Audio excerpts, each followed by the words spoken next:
So you have decided to become a content creator, worse even, a VTuber. A real VTuber. Congrats, now you can finally be the starving artist we all are. Wait, what did I just hear? You're afraid to start? You're just a little guy? Just a little baby? Well, lucky for you, I got 10 rules to help you out, no matter your size. I recently came across this video by Akana. It's called 10 Rules to Live By, and I absolutely love the advice that she gives in there. So I wanted to add my little thoughts on it and adapt it to VTubing, because VTubing is my passion. Please keep in mind that throughout this video, I'll revisit some points that she has already previously discussed. I will simply try to expand on them and to provide maybe some deeper insight and maybe a broader perspective to the topic. Rule number 1. Rule number 1, reframe anxiety as excitement. Physiologically, anxiety and excitement are pretty much the same. Your heart races, your cortisol surges, your body readies itself for action, but the only difference is the emotion. So excitement is positive, focused on all the things that could go well, whereas anxiety focuses on the fear of things going wrong. The content creation world is scary. It's numbers and doxings and failures, and what if my mom finds out? Jessica! Debuted as a VTuber. But it's also finding friends, building a community, hanging out, learning new skills, and watching yourself improve within months, nay weeks. Are you trying? What are you trying? No. Are you trying to mock me? What do you mean? What do you mean? What do you mean? It's honestly exciting. Now, Alison Wood Brooks, a Harvard professor, conducted a study where people actively tried to convert their anxiety into excitement prior to a public speaking performance. And every time, those who managed to identify as excited performed better than those who didn't. So, gaslight yourself into success, girlies. That's what you got to do. Reframe your thinking from anxiety onto excitement. She's right. Just gaslight yourself. Anxiety is negative thinking. Your mind and your heart are focusing on the things that will go wrong. But these things happen to only 5% of all content creators out there.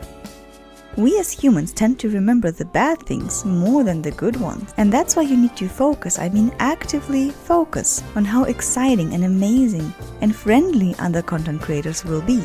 Your friends and your viewers will want you to succeed. Even a small form of success happens more often than you think, but it only happens if you allow it to happen and are excited to welcome it into your content creation journey. Don't take advice from someone whose life you don't want. We live in the age of advice, right? Whether it's like hacks online or our friends offering up personal anecdotes. As we live in the era of everything at our fingertips, as a VTuber, you are presented with tech issues, with streaming issues, sometimes even issues with how you want to present yourself. The amount of times where I struggled to find advice and found several people on the internet saying one thing when in fact those weren't even the answers to my original question. And it's not just with content creation, even in gaming. I once saw a streamer trying to play Stardew Valley when one viewer was constantly backseating them and telling them to play the game efficient. A cozy game, efficient. And even if you go on VTube Twitter, a lot of people are sharing their stories and advices there. And yes, it's Twitter, not X, I don't care, fight me Elon. Twitter is an amazing place to connect with artists, find free assets for your streams, and general good advice. Unfortunately, we all know the other side of VTube Twitter, and it has a lot of pre-debut VTubers or VTweeters who haven't walked a kilometer in a VTuber's shoes. VTweeters aren't putting themselves out there. Viewers don't know the way you want to build and maintain your streams. So one of my filters for the endless amounts of advice out there is to always consider the source. Is this someone whose life I would want? If the answer is yes, then I'll consider the advice and whether or not it really resonates with me. So you have to filter out advice. Is it a streamer, a person whose life or streaming career I would want for myself? And are they having a community I would like to have for myself? Rule number 3, don't take criticism from someone who isn't in the arena. Now, Brené Brown, a researcher and author, says, if you are not in the arena getting your ass kicked on occasion, I am not interested in or open to your feedback. There are a million cheap seats in the world today, filled with people who will never be brave with their own lives, but will spend every ounce of energy they have hurling advice and judgment at those of us trying to dare greatness. And she's right. If you don't put yourself out there, I simply don't care about your advice. Now, there are exceptions to that second rule. Sometimes you do mistakes and you do the bad and you deserve to be called out on it. Making mistakes is just in our human nature. Be mindful that it is up to you to actually face your mistakes and correct them when they happen. Now, the only exception I make for this Brene Brown advice is that if someone's critiquing my work in a very thoughtful, tactful, and kind way, I will consider it. Because then I know the intent of that criticism isn't meant to diminish me or my art, but to help me improve. It's useful feedback. So as long as something is worded from a place of kindness when it comes to critique, I will take it into consideration. Critiquing someone should be constructive, not hateful.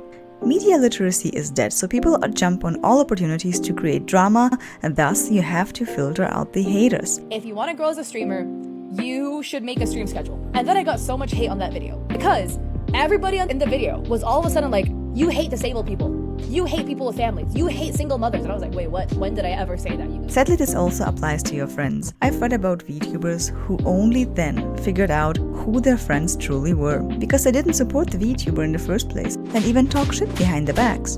Unfortunately, these are the friends you don't need in your life. Your true friends will support you. Your loyal viewers will support you. 4. Relationships are rarely healthier than your self-esteem. This has been one of the biggest arcs in my life, okay? Because when I heard this quote from James Clear, I felt attacked. Now, he says, if the time you spend alone is already enjoyable to some degree, if you have a healthy internal monologue and generally feel good about yourself, then you're gonna have like a fairly high bar for the type of relationships you'll enter into. But if you're unhappy with yourself, you're more likely to put up with bad relationships because they may occasionally make you feel better than you do alone. Set standards, be it for YouTube videos, for streams, and most importantly for collaborations and relationships. Now, I'm not saying to go to the big number VTuber, no, bad kitty. I'm saying don't shit out something stupid and call it content. I'm saying don't get gaslit into being inferior by another VTuber and still collab with them. I'm saying don't get stood up and still collab and pretend to be friends with them. I am saying don't get exploited. Set a high bar for the people to respect you. Friendship banter is one thing, but I will not be talked down. I will not respect it when someone genuinely takes me for granted or thinks I'm stupid.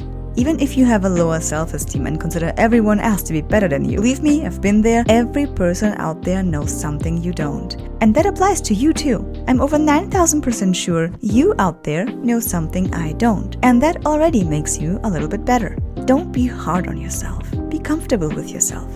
You're doing a great job. And you deserve to be treated with respect and kindness.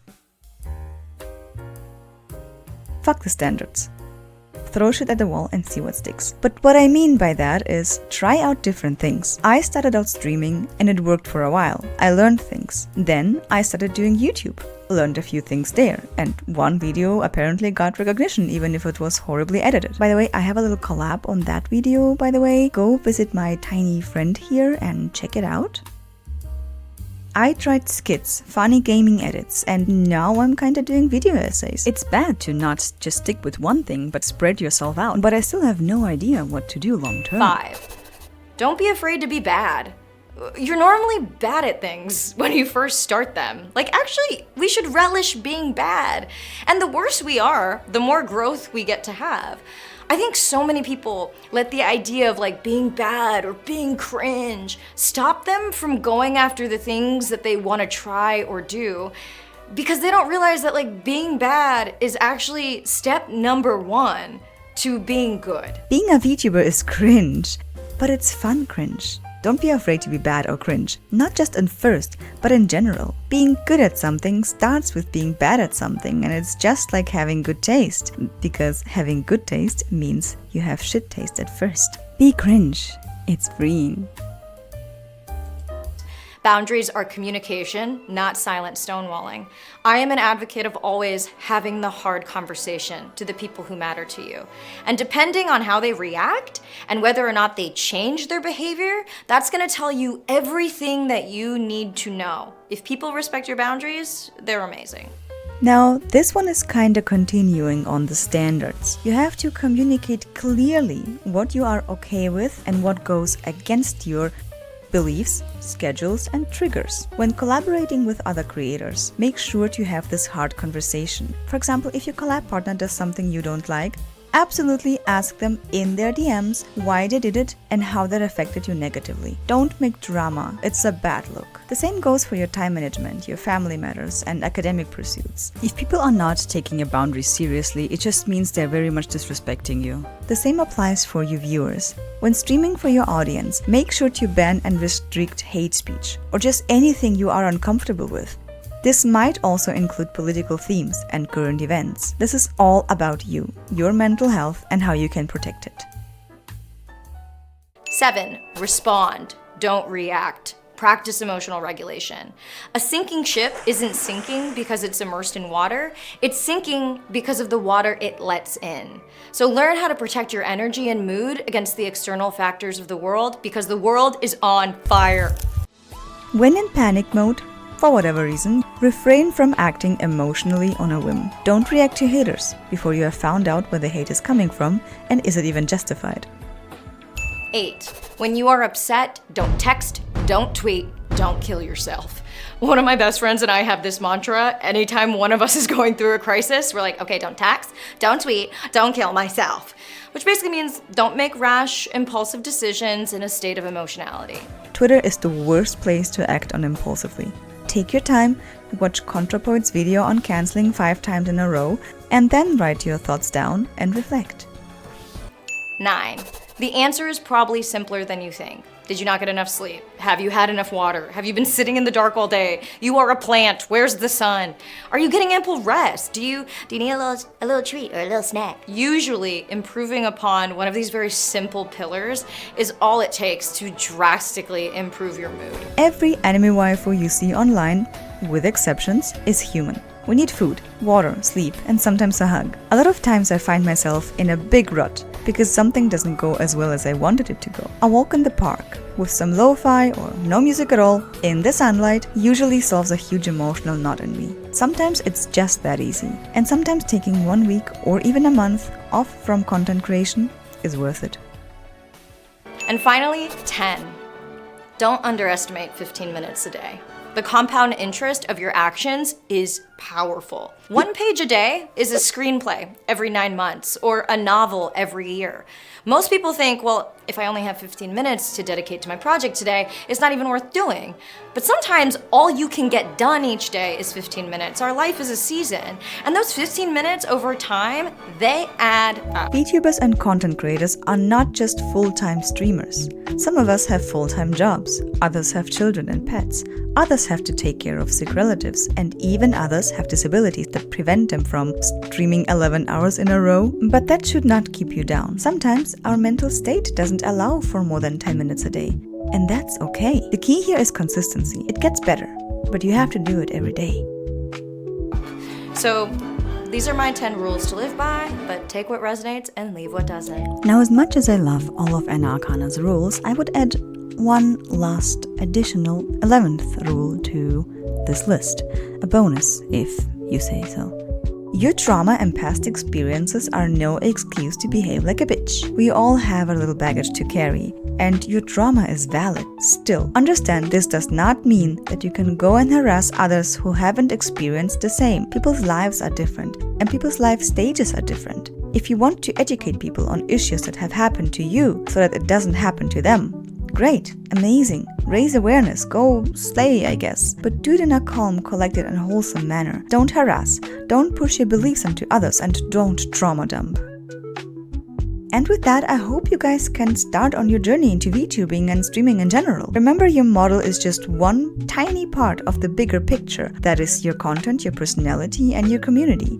I also would like to thank Anna Akana for this video, since it is actually very quite informative and I adore watching her videos every time they come out. If this was helpful, smash the subscribe button, leave a like, and have fun streaming. Good luck!